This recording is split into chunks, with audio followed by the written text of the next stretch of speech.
Good afternoon, and welcome to the Center for American Progress. We will begin our program momentarily. A few reminders. Please silence all cell phones, and if you have a question during the question and answer period, please stand, state your name and affiliation before asking your brief question. Thank you.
Good afternoon.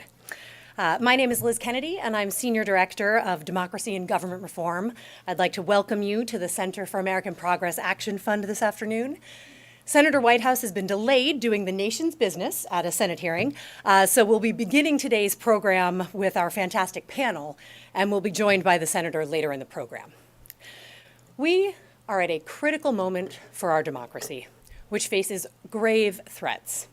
A lot of attention has rightly been focused on Russia's involvement in election hacking and in disinformation campaigns in the United States and elsewhere.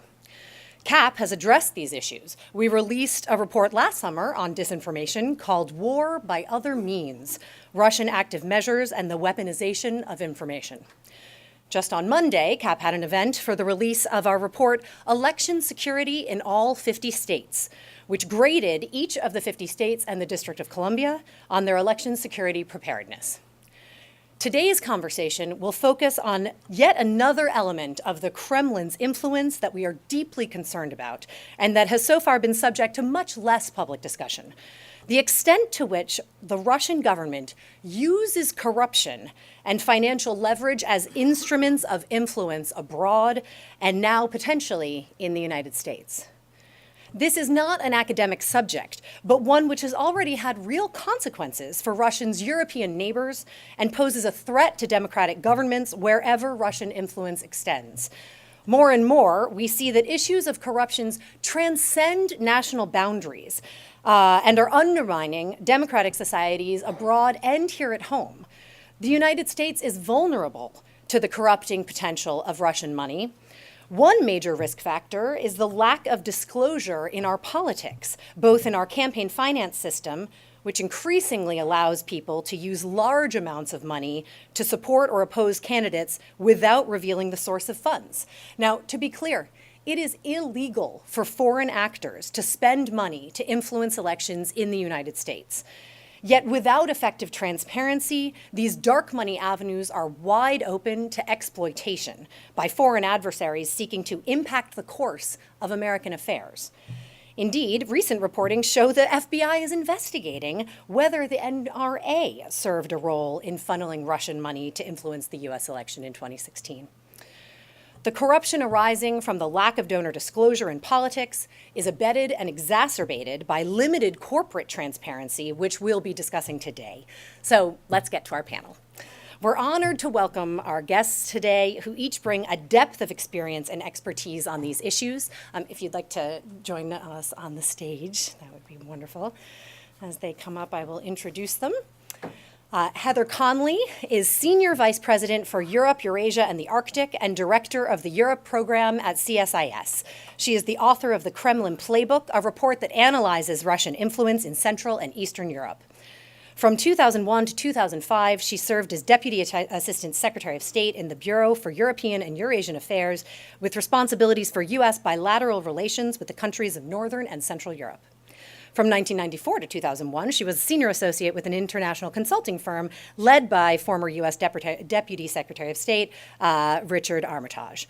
Ms. Conley began her career in the Bureau of Political and Military Affairs at the U.S. Department of State and has received her degrees from West Virginia Wesleyan College and her master's in international relations from the Johns Hopkins University School of Advanced International Studies. We're happy to welcome Franklin Foer, national correspondent for The Atlantic. Franklin Foer is the national correspondent for The Atlantic, where he covers topics such as politics, technology, economics, and sports, all interrelated in many different ways.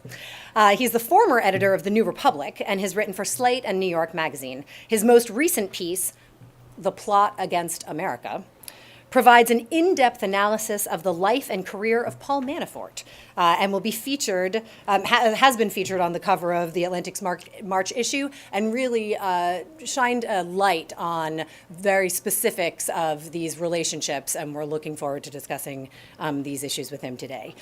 And then Diana Pilipenko, my colleague here at the Center for American Progress. She's the Associate Director of Anti-Corruption and Illicit Finance at the Center for American Progress Action Fund. Prior to joining American Progress in June of 2017, Diana managed corporate investigations and analysis at Deloitte, a Big Four accounting firm specializing in anti-corruption, anti-money laundering, sanctions, and export controls compliance. She led numerous investigations and assessments on behalf of commercial, federal, and nonprofit organizations with a particular focus on East Europe and Central Asia. So please join me in welcoming our panel, and we shall begin our discussion. Great.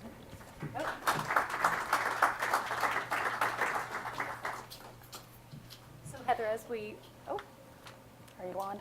Yes, exactly. Yep. Hello. Hi. Thank you. As we discussed, in 2016, you co-authored a report called the Kremlin Playbook. And I understand that you're working on updating that, about how, which there's, I'm sure, a lot to say even since that was written, about how Russia influences its neighbors and erodes democratic practices through financial leverages and corruption.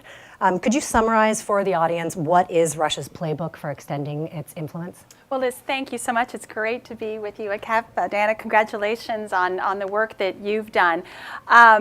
So I'm so delighted that the Kremlin Playbook has, it's our most popular and downloaded report in CSIS history. We're almost 55 years old, so that's a lot of report writing. So you can tell that the work of think tanks in this space is so important. We began because of an assumption and a warning. An assumption that when Central Europe joined NATO and the European Union, they would be safe and secure in those two multilateral straitjackets. If they began to stray, you know, those institutions would help them. But we were so proud of ourselves and of their success in 2004. 5 years later, a group of the most pro-American Central and Eastern European leaders wrote an open letter to President Obama in June of 2009. Now, it's a very strange mechanism. These are very good friends of the United States. There was no need for an open letter, so it was a strange combination. But there was one phrase in that when I read the letter, it struck me. And I'm going to read it to you because I think it's in their words.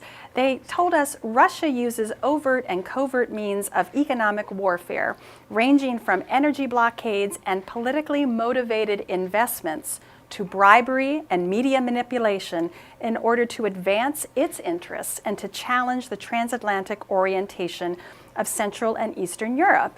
And I just said, well, is that true? Could economic interests change the transatlantic orientation of these countries. So what we did, we partnered with a wonderful think tank in Bulgaria, the Center for the Study of Democracy, that has been toiling and looking at how Russian economic influence. And Bulgaria is, the epicenter of where Russian economic influence can dramatically alter Bulgaria's political trajectory, a member of NATO, a member of the European Union. And so what we did, we tried to be what we have to be, I think, is very rigorous in the methodology. We can write, anecdotally about how things work, but we really wanted to crunch the numbers as best we can, because Russian economic interest is designed to be opaque, to be highly complex. You can't see it. They don't want you to see it. But we did crunch the numbers over a decade from 2004 to 2014. And what we saw, again, in Bulgaria's case, 22% of Bulgarian GDP was Russian investment. Now, when something is 22% of your economy, you're going to pay attention to it when it's unhappy or when it starts changing. So we were trying to see if the economic footprint matched the deterioration in the rule of law in these countries, in media freedoms, in judicial reform, and anti-corruption efforts. We did not find a direct correlation. But what we found and detected was a pattern, and that's the Kremlin playbook. It was a pattern, what we called an unvirtuous circle of corruption. So here's basically how it works. Russia would, using its networks and its influence, particularly in the energy sector, but also in the financial sector, real estate, certainly media, first economic investments, which seemed, fairly innocuous, so they had strong relations and networks. Those economic relationships began then to grow political influence, where particular political parties, particularly members of political parties that were very proactively supportive of the Kremlin's interests, suddenly they were getting supported. Their political parties were getting supported. NGOs were being created to support their interests. And then the politics began to protect and grow the greater economic influence. Then they went into other and new sectors. And then the economics grew the politics, until we had very pro-Kremlin politicians as Minister of Interiors, as head of the Anti-Corruption Bureau, which basically stopped that democracy from being able to fight the Russian influence. So we detected this in 5 case study countries, and we crunched those numbers. We saw how it worked. Sometimes it goes through political influence first, and then that grows the economics. And of course, all of these economic interests across our 5 case study countries was back to the Kremlin's inner circle. Thank goodness the Panama Papers came out about 6 months before we published. That shed a lot of light on the ties that we were seeing. Papers such as the Russian laundromat showed us how it worked financially. Investigative journalism is absolutely key to this story. So Frank, the work that you do and others to shed a light on this.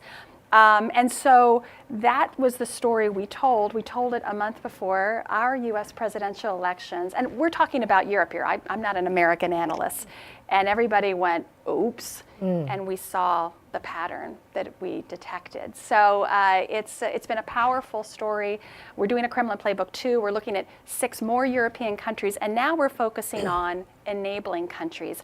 Countries that seem to be not directly affected by the Russian influence, but through their incorporation, their financial system, their energy companies.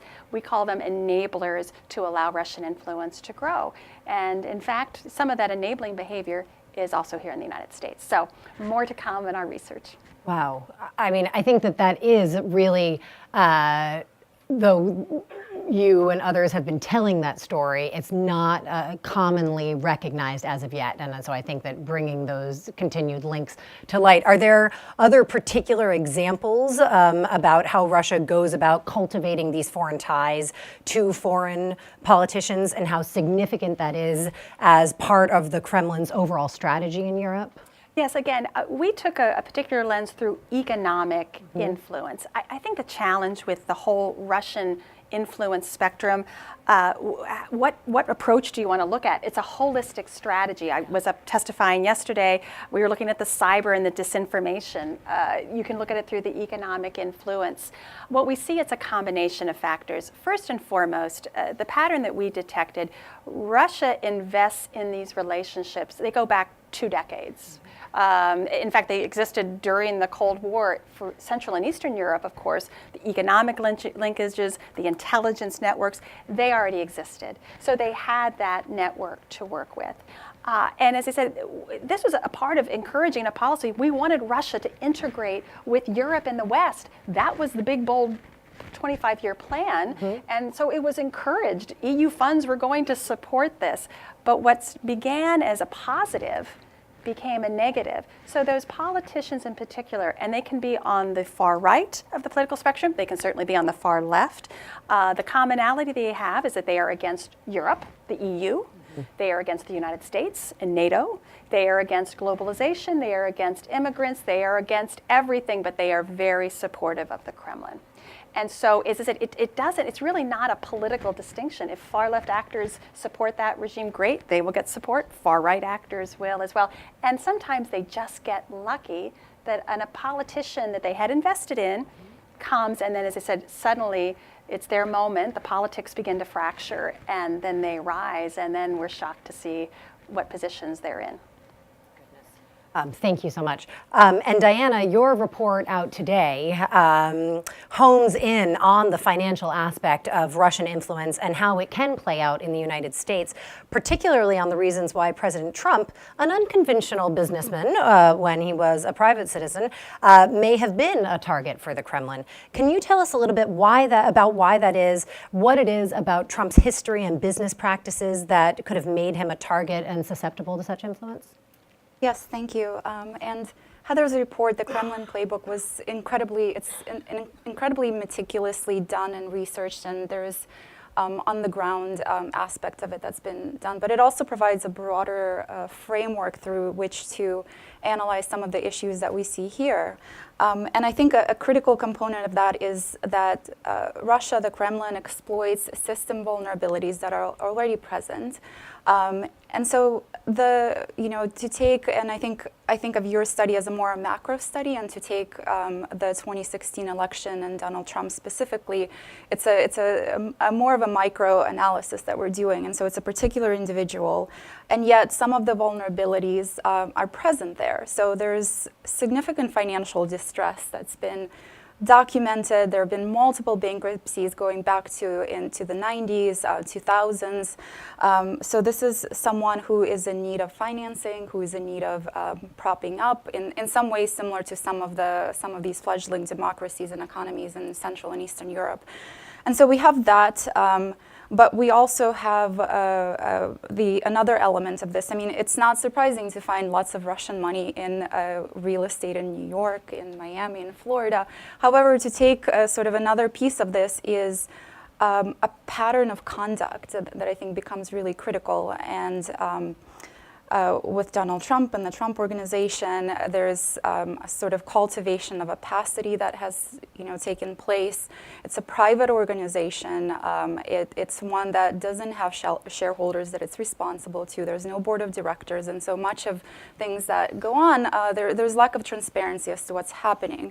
Another component of this is kind of a well-established pattern of troubling partnerships, lack of due diligence that we've had. And so taking these kind of pieces together, the vulnerability that exists, the lack of finance, taking also certain conduct, marrying those two together, and then also bringing in the component of kind of what we've seen with how Russia operates in some of these countries and cultivating some of these weaknesses, creating networks of patronage, we suddenly see how all these things can come together in a person of somebody who's become the presidential candidate. And I think that's when, if there was an influence campaign, and we know Donald Trump was a preferred candidate for the Kremlin, the DNI assessment, I think the intelligence community, there's a consensus. I mean, we've heard this yesterday.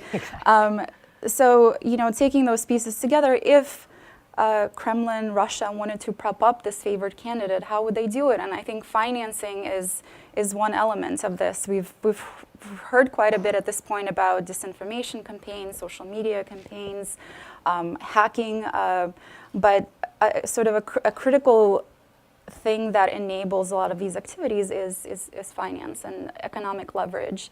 And again, I think it was really helpful for me to kind of pair your report in the larger frame of it with some of my previous work that I've done in the private sector in terms of investigating corruption on a smaller scale, and then kind of putting these elements together in assessing what transpired. And yeah, so I think that would be. Well, and actually, to that point, can you explain how a lack of corporate transparency and money laundering and corruption can play into political influence campaigns? Because again, I think that in the past we've really thought about private corruption as very separate from kind of the public sphere. But one thing that we're seeing here is really the private corrupt economic, corruption of these private economic relationships have then been spilling over into really exercising political power and shaping the direction of political power. So what examples can you help draw to illustrate this and why it's relevant to future campaigns and generally our national security? Certainly. So a couple of things. To start with corruption, I think of it as sort of a binary. It provides both an opportunity for reward and punishment. So financial leverage, investments, when in Europe, for instance, Russian state-owned conglomerates can lend money or finance certain projects. I mean, that creates some sort of a financial incentive. And at times, depending on sort of how that is structured, it can also provide leverage in the negative leverage in the sense that a favor has been taken, perhaps an illicit favor, and then the grantor of the favor has that information over you. And so again, when we're assessing kind of patterns of conduct, certain corporate behavior that can come into play in terms of when we think about how that can play out here with our specific case study or elsewhere, but also in terms of money laundering, corporate transparency. I think that's a really critical component. In my report, I discuss money laundering not only as something, typically it's money laundering, you're cleaning proceeds of a crime and you're introducing it into the legitimate economy. But in this sort of context, I also think of money laundering as a means of obscuring sources of funds, but also obscuring the destination of funds and what that could be used for. And that becomes a really critical component to, again, influence campaigns. And you mentioned at the outset the NRA and the money that was injected there and, what was the ultimate destination. So I think that is something that is very key to understand in terms of how a foreign actor can penetrate a system and wield influence within it.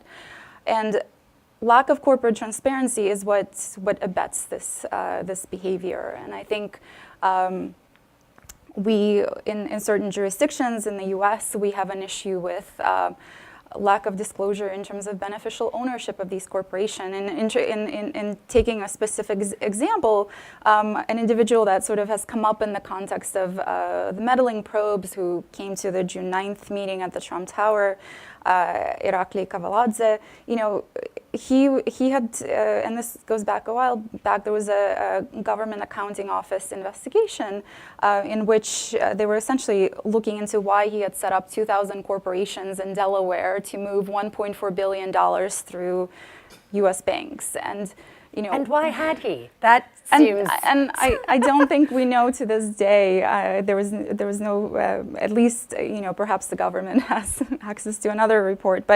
And so that while there are also legitimate reasons for privacy in terms of in the corporate sense, there's also it also abets some of this other activity that we need to understand. And I think Senator Whitehouse may touch a little bit on corporate transparency and why that's important. And let me ask you this question. When you describe this kind of corruption, is this oftentimes concerning a relationship that's more like quid pro quo, or is this really more about kind of access and influence and then building leverage?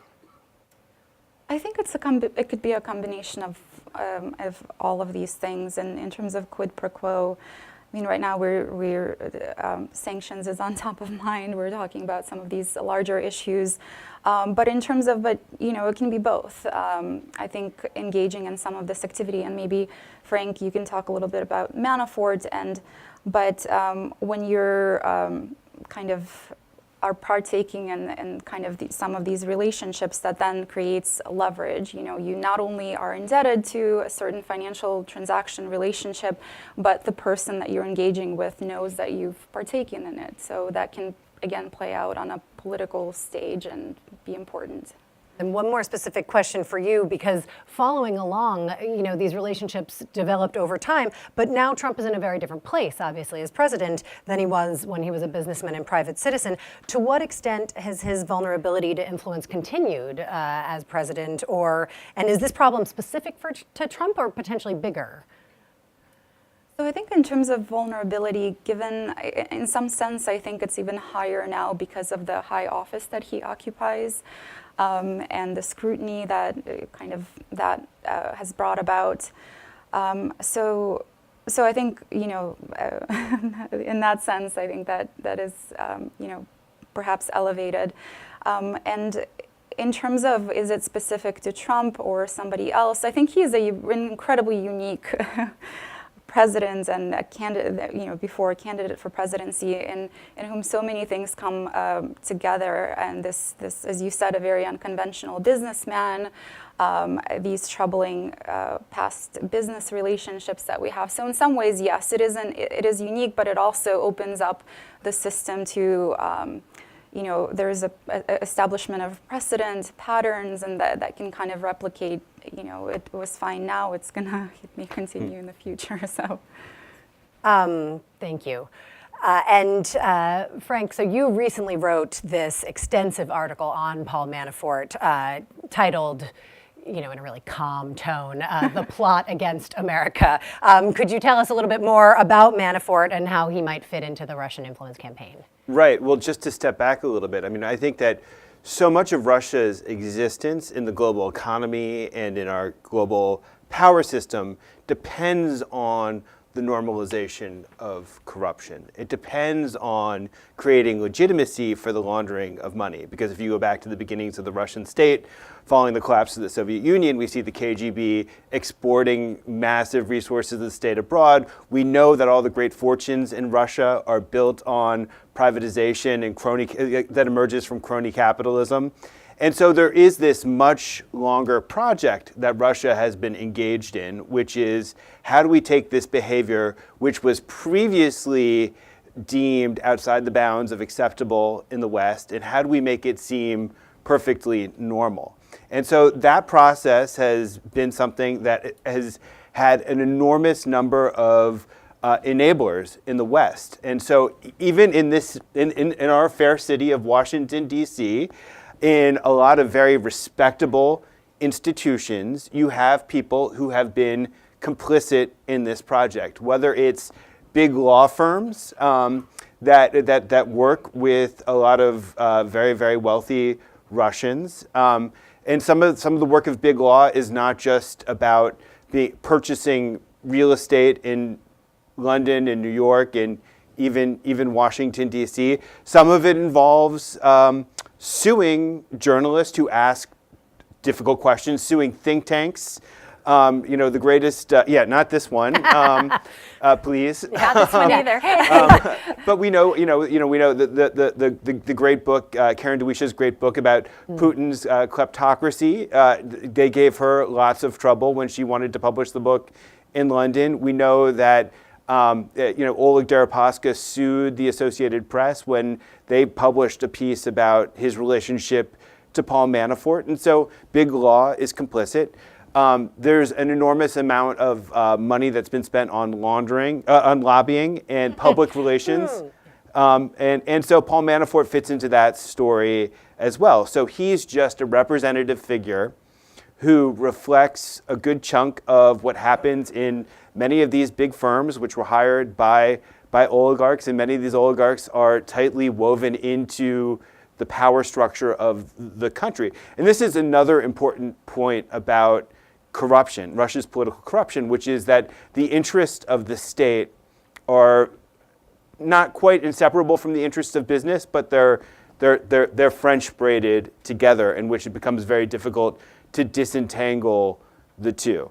Sounds like potentially intentionally. Intentionally, and it's kind of the cost of doing business if you are a rich person in Russia that, occasionally you'll be asked to be part of this soft power apparatus, and you may be asked to do certain favors that extend beyond that. And so Paul Manafort existed as a figure who kind of got sucked into this initially by a Russian oligarch, Oleg Deripaska, who was an aluminum magnate and somebody who for a period of time was very close to Vladimir Putin.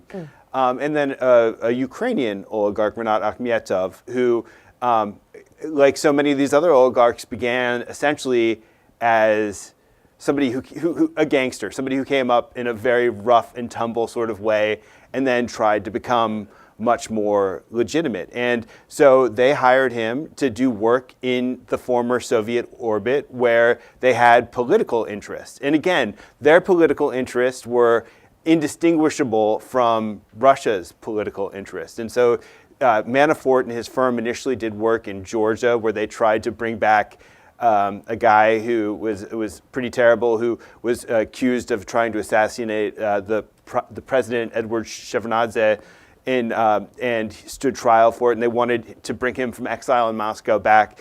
And then they worked in Ukraine trying to deal with some of the revolutions and the revolutionary implications of the Orange Revolution and some of the revolt, the democratic murmurings that would have threatened a lot of the business, Russian business interests around the world. And then they worked in Montenegro where they Deripaska funded an independence campaign, which Manafort and his partner ran. And so this extends all the way up. I mean, I don't want to. I can collapse. You get the story. But I think the point is that Donald Trump, in some ways, is the logical, inevitable conclusion of this. Because what are the consequences? What's the real cost from the normalization of corruption or normalization of Russian corruption, Russian money laundering? It's that our own standards start to slip.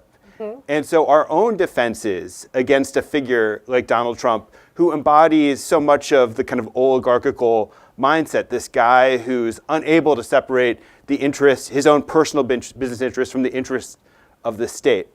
And so our guard slips. And so somebody like Paul Manafort is representative of this really pernicious trend in our history, which is that we've taken the things that should be morally, economically, politically unacceptable, and gradually we've rendered them the run of play.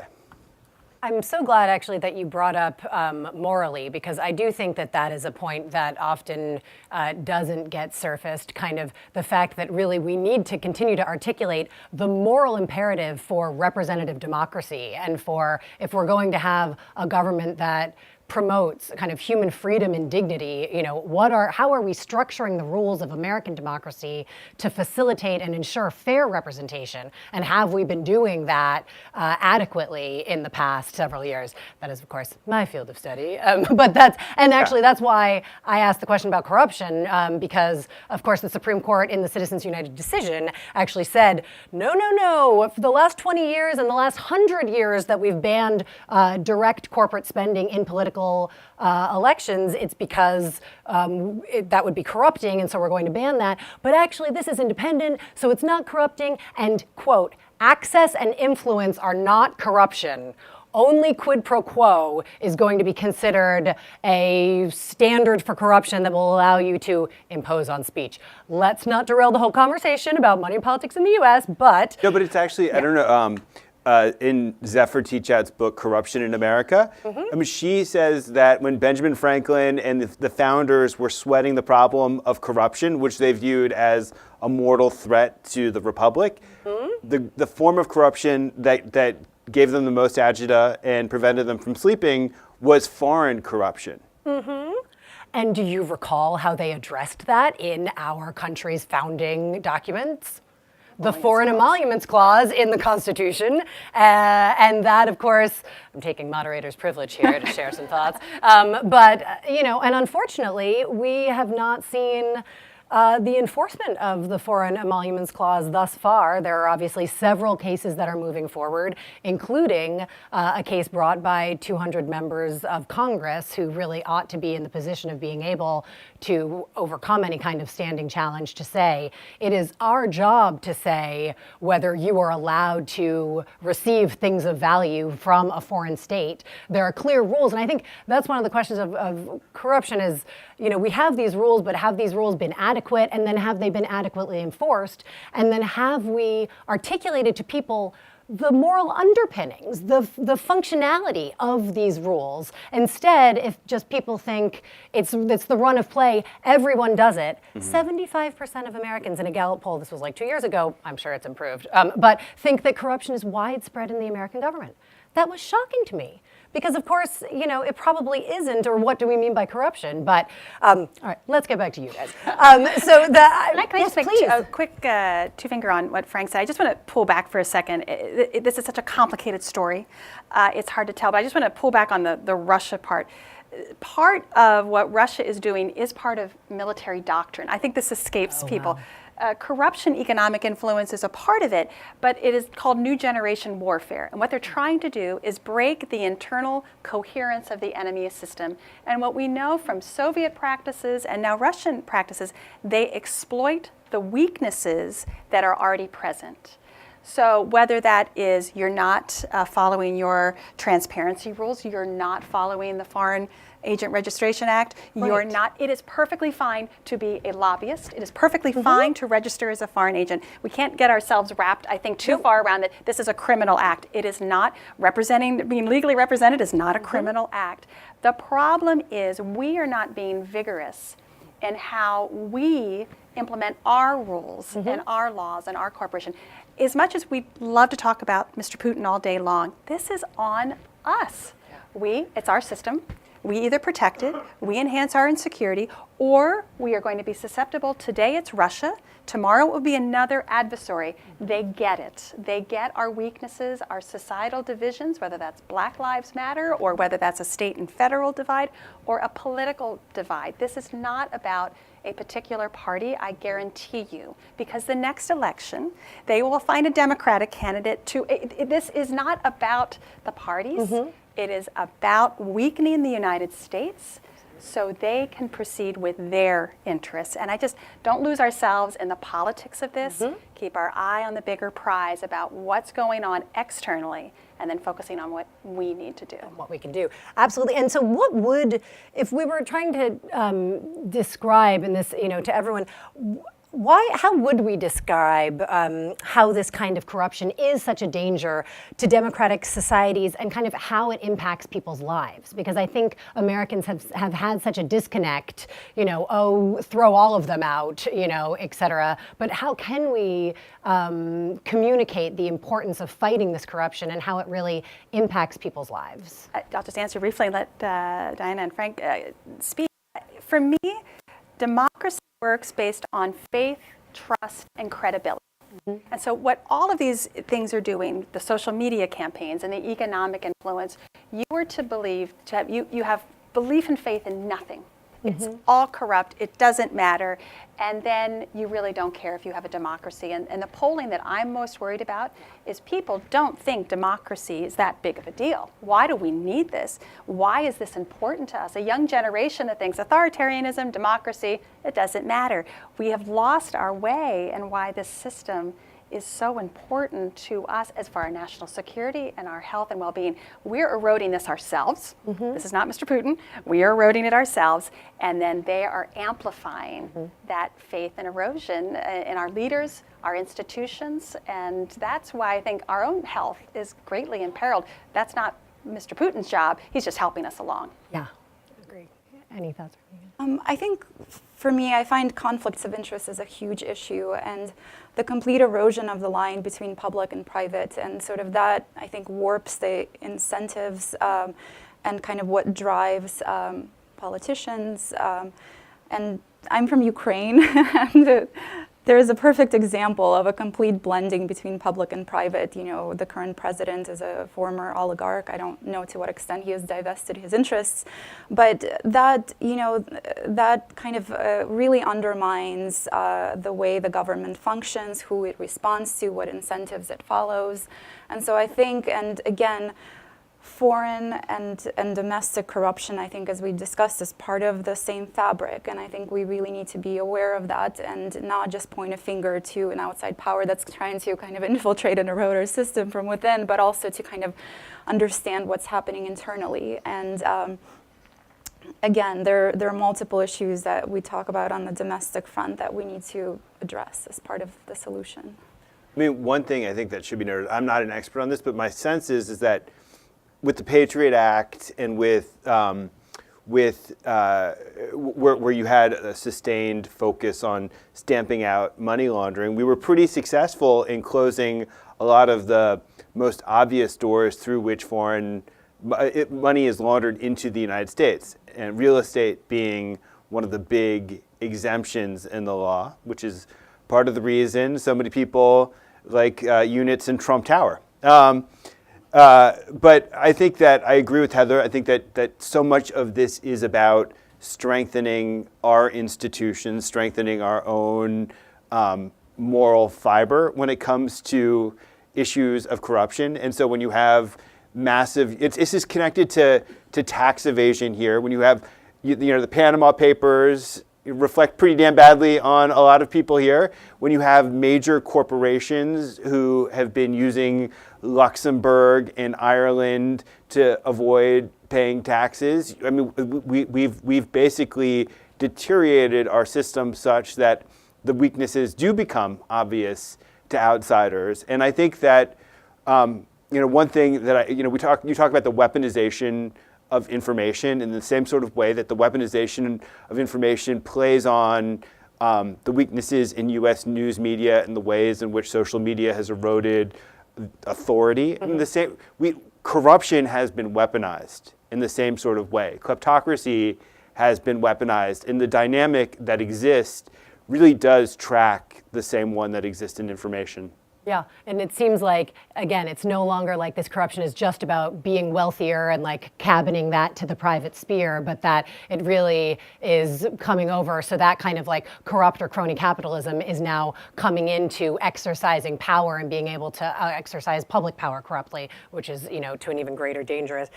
So before, we're going to take a few audience questions before we are then able to hear from Senator Whitehouse. Nope, after Senator Whitehouse, we'll be having a few questions, I'm told.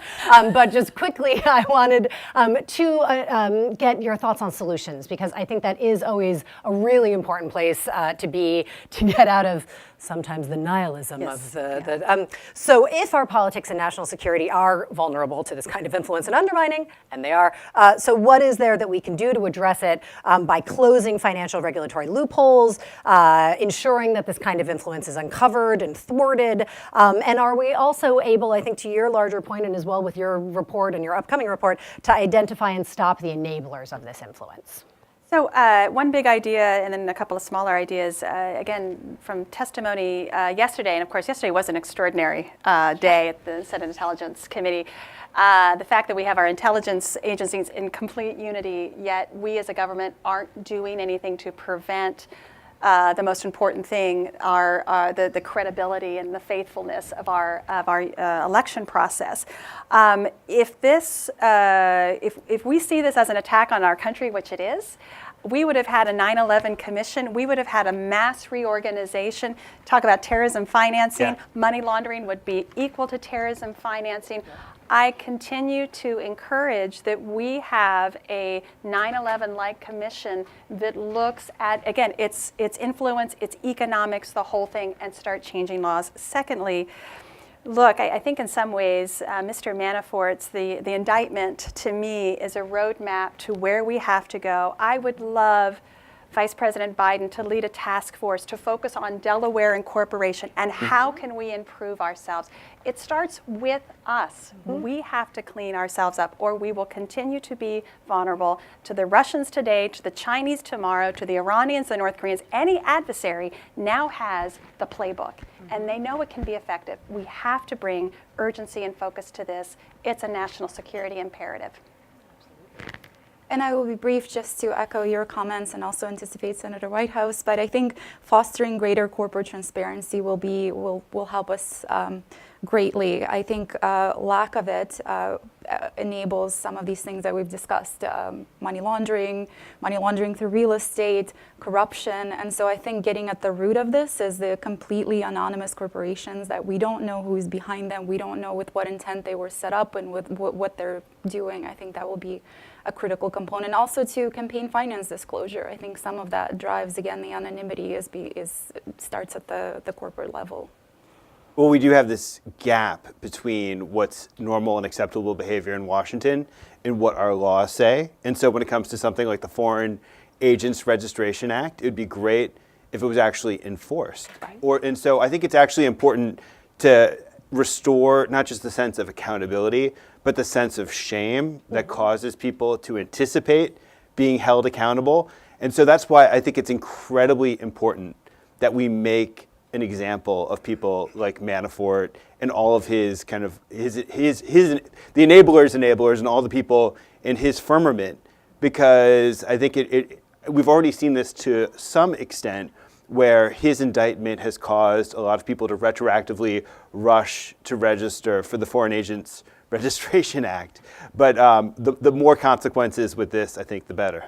Yeah, and I think, Eleanor Roosevelt had said after coming back from the USSR that democracy really is about not just words, but about actions. And we have to show people that we will take action to defend the heart and practice of our liberal democracy as the best form of government. So thank you so much for all of your time today. And now I'm thrilled to welcome Neera Tanden, who will be welcoming Senator Whitehouse to the stage. So thank you. Thanks to the panel. Hi, Senator. I'm Neera Tanden. I'm the CEO of the Center for American Progress Action Fund, and I want to thank Liz and the incredible panel for the discussion of these really important issues. It's obviously not an exaggeration to say that our country now confronts a truly profound challenge to the very integrity of our democracy, which was reinforced yesterday in hearings with our entire intelligence apparatus. We appreciate the incredible work that each of our panelists have done and to really untangle the complicated web that exists between the White House and the Kremlin today as we see it. And this is really vital work that the center is proud to do. But it is my privilege now to introduce our keynote speaker, Senator Sheldon Whitehouse of Rhode Island.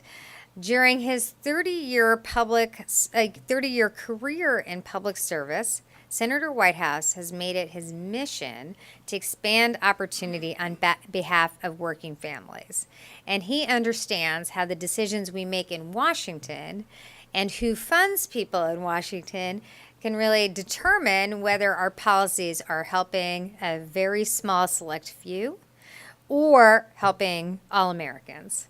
Through that lens, he's been a staunch defender of the Affordable Care Act. He's fought to strengthen the federal Pell Grant program. He's taken decisive action to safeguard the environment for the residents of the Ocean State. He's one of the most profound champions on the environment. And he has truly worked tirelessly. He's an incredible voice in the caucus around increasing corporate accountability, to defend American elections from foreign attacks, and to ensure that our American elections are really free of direct influence from companies, from sources that really wish our democracy ill. Earlier this year, he introduced the Bipartisan Title Act, which calls for stronger enforcement against foreign actors committing financial crimes and closing the tax loopholes that allow these crimes to happen. As a member of the Judiciary Committee, Senator Whitehouse has also spearheaded an effort to uncover Russia's attempts to disrupt our elections. He's been a vital voice looking at this really powerful connection between our foreign adversaries, large-scale money loopholes, and the integrity of our election system. And we're thrilled that he's here to join us. Senator Whitehouse.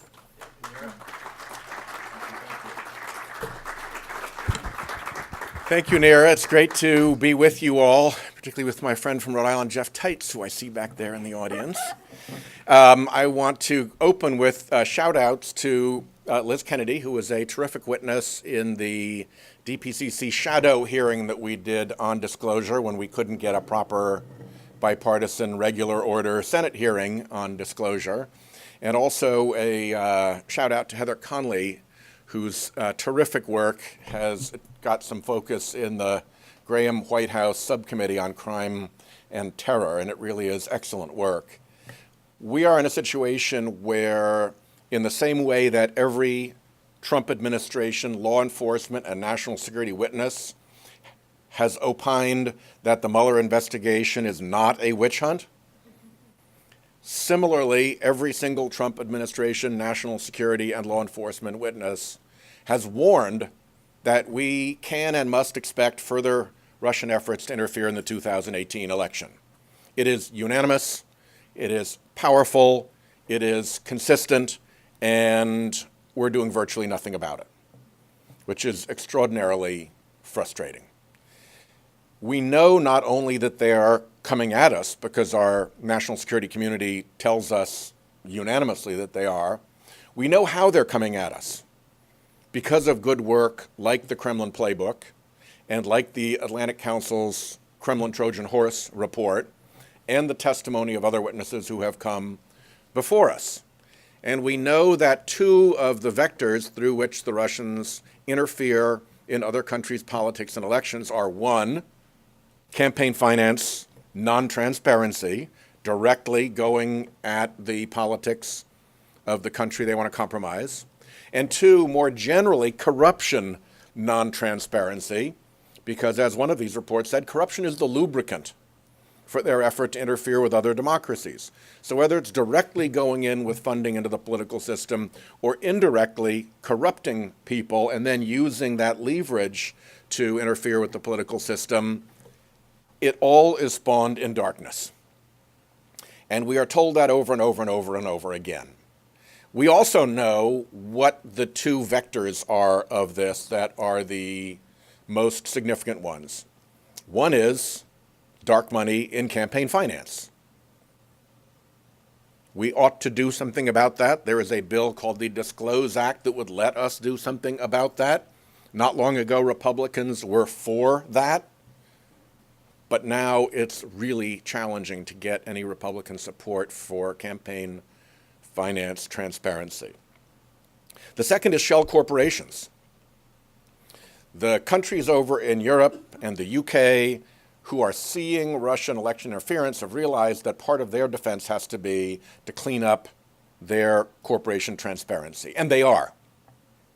And that is leaving the United States of America as the country that is now the probably biggest sanctuary for international criminals and kleptocrats.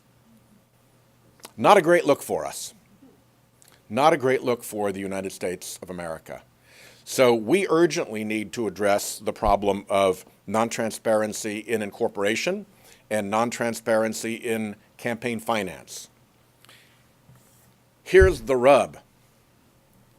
The rub is that the exact same transparency in incorporation that would reveal that Putin or other Russian oligarchs are behind schemes to run money through shell corporations, and the exact same transparency that would reveal that Putin and his oligarchs are running money through shadowy campaign finance channels to influence our elections would also have to reveal who else is.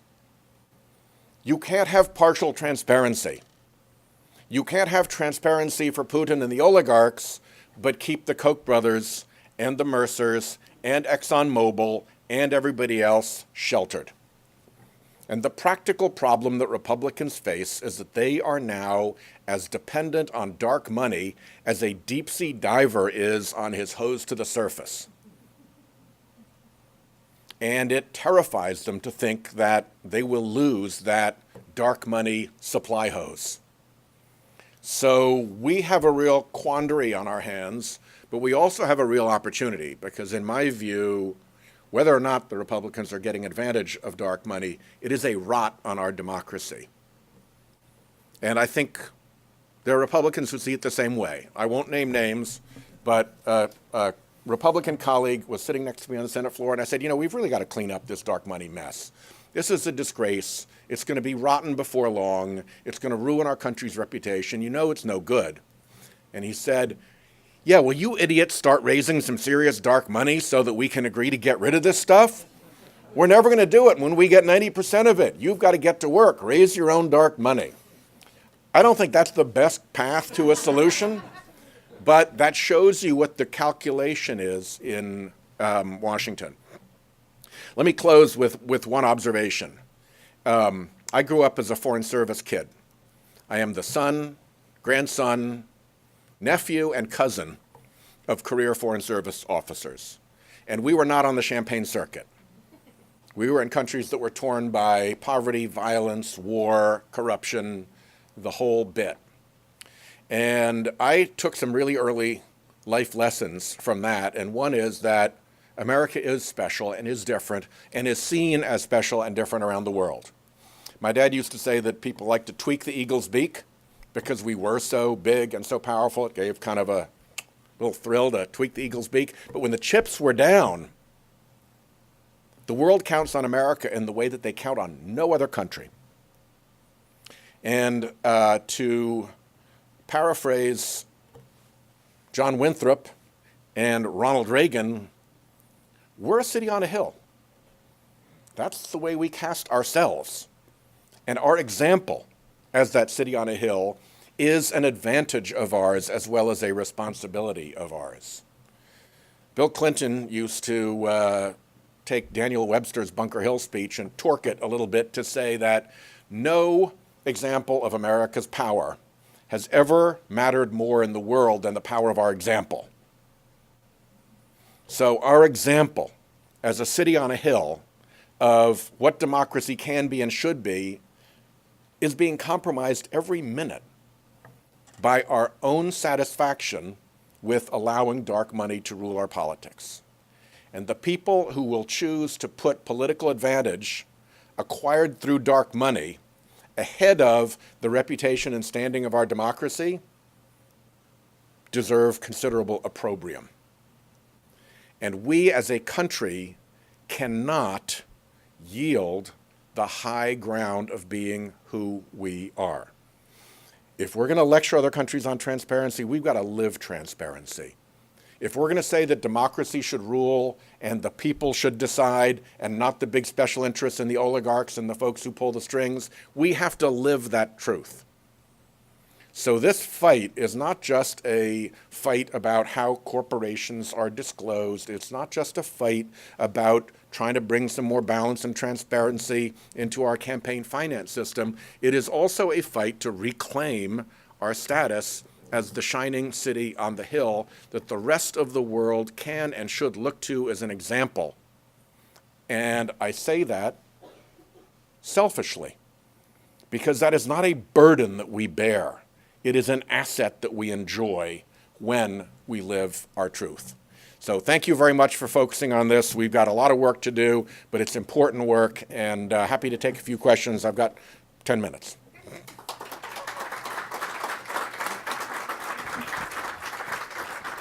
I want to thank you again for those comments, but really also thank you for your leadership on the broad issue of transparency as it relates to our elections, corporate flow of money, but also foreign adversaries as well. Some questions. We really need questions, and they need to be, if you can identify yourself, that would be great. Real questions? Herb Rose. I'm wondering whether the pendulum has swung too far at this point. And Just Go ahead. and whether, speaking of the view that foreign countries have of us based on words and actions, should be in the present tense or now in the past tense. No, I think that the world still looks to America. I think their dismay at the Trump administration is in many ways, a reflection of their discomfort that we are not living our truth any longer and that we're behaving in the way that autocrats and dictators and strongmen behave, and using really vile and inappropriate language and all of that. So I think that the fact that that is a shock to the world is a very good sign. It's not a shock to the world when Putin behaves the way Putin behaves. They expect that. The fact that it still is a shock to the world, we have an opportunity to correct it, and we should undertake that. The danger that I see is that through dark money and through other vectors, a small group of special interests can acquire enormous power in government, and that they then use that power in government to torque democracy to bake in their power in government. Whether it's fixing the gerrymandered districts of swing states so that you can lose an election but win the delegation, or whether it is trying to pretend that speech is money and money is speech, as if they were indistinguishable, or whether it's declaring that corporations are people and can have an unlimited role in our democratic process. Those are all steps that were taken at the behest of folks, and what they have each done is lock in more and more the power of those folks. So that's the danger, is that we get the pendulum swings to the point where it would ordinarily swing back, but it can't swing back because the manipulation that has been done by the forces that gain so much power prevents that swing back. And then if you can't have an orderly swing back, you end up with very disorderly discontent, and you end up with, a lot of revolutionary spirit and huge frustrations and things like that. And that's not what we want. To disassemble the baked-in special interest advantages in an orderly way would be a lot better than having a meltdown of some kind. Hi, I'm Tom Frank with BuzzFeed News. This morning, Congressman Adam Schiff said that the House Intelligence Committee is not getting anywhere, is getting blocked from doing any kind of investigation into money laundering in the Trump-Russia investigation. How much progress are either of the two Senate committees making on that end? As far as I can tell, zero. We don't have gavels. So subpoenas we, the Democrats, don't have gavels, and subpoenas are scarce. And in the Judiciary Committee, I think non-existent at this point. The effort that we see right now from our Republican friends is less to contribute to an investigation of the Trump-Russia connections, the interference in the election, and potential money laundering and other supports for the corruption connection that is so widely identified with Russian election interference, and instead to either deprecate the people who are participating in that investigation, like the FBI, or to create a parallel conversation about Hillary Clinton that then makes it look like it's just kind of two parallel things. So there is very, very little that is going on investigatively in the Senate. And by the way, the most important question that we need to answer right now in Washington, D.C., in my view, is what role, if any, the Trump administration or Trump's lawyers had in either commissioning or encouraging or cooperating with or colluding with the Republican House intelligence staff, since it doesn't appear anyone has actually read much, or the Republican legislative staff in the Senate. Are we really doing independent legislative oversight, or are we being manipulated and maneuvered by the ostensible subjects of our oversight? That's a question that we need to answer. I don't have an answer to it, but it's a question that the American people deserve an answer I think to. we have just a little bit more time for questions right there. Just to, Thank you very much, Senator. You referenced. could you just say your name and who you're with? June O'Connell. I'm a lawyer. You referenced the possible impacts on the 2018 election, but I feel that I read in mainstream media in the last few weeks that there was Russian bot pushing, whatever, related to the Nunes memo and the Republican position.